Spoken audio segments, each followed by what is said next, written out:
ห่วงอ่องหายมันอาจบอกกล่าวแต่ชมกูเธออย่างนาวิหูอ่องหาย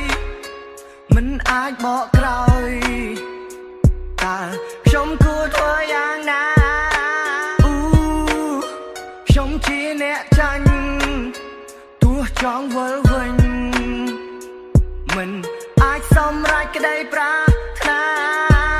ชีวิตពិបាកចុយតាមរាយហើយពេលនេះខ្ញុំពងអត់បាយខ្ញុំមានជីវិតដូចជាអ្នកស្លាប់អតីតកាលវាធ្វើឲ្យខ្ញុំនេះឈឺចាប់លើកដៃបន់មេឃហើយខ្ញុំសួរព្រះថា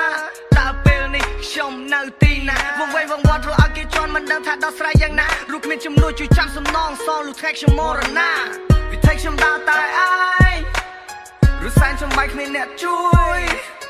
ឬនៅរត់ថ្ងៃអត់ទុកព្រួយព្រោះបំណងចង់ចាប់ក្តីប្រាថ្នា